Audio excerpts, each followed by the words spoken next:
Hey guys, what's up? Today I want to make a quick little video on how my keyboard's held up a year after I spray lubed it, and my spray lubing video for my keyboard is actually the most watched video on my channel, and I just want to thank each and every one of you that watched it. I do have multiple sound tests on my YouTube channel already about how the keyboard sounds. My keyboard really does sound relatively similar throughout. The only thing is the stabilizers did wear out a little, so I did touch them up. I am a pretty clean person, and I had to hold back the urge multiple times to clean this keyboard just for you guys. I stopped myself from cleaning it to depict a real world example of how spray lubing affects a board and what you can expect it to look like after multiple months of really just using it and not cleaning it. Even without removing the keycaps, you can see the excess lube that has leaked to all sides, and it looks more shiny than the rest of the board. This is a frameless keyboard, which means that crumbs, dust, and everything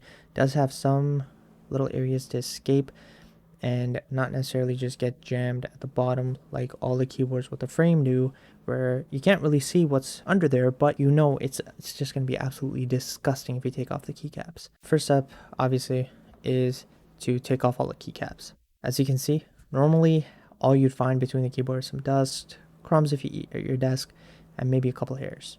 However, in my case, a good portion of the lube has leaked and become a magnet for dust, and that's one of the issues with spray lubing.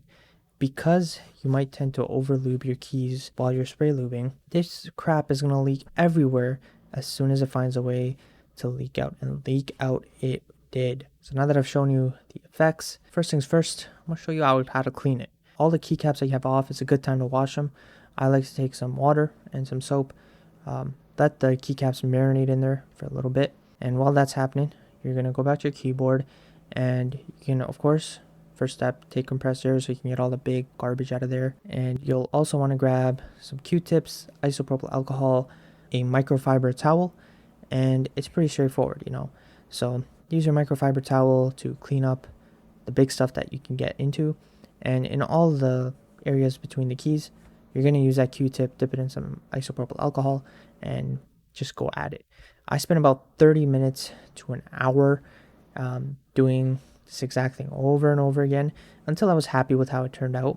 And of course, the time you spend to clean it will vary on how long it's been dirty, how long you've let all the dirt accumulate, and how often you clean it, and how clean you want to get it.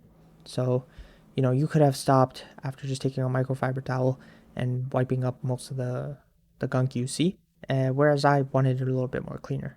As for the keycaps, after letting them sit in water for a while, I took a clean little brush, scrubbed them, and then took them out and let them dry on a microfiber towel. Just air dry for a couple hours and should be fine.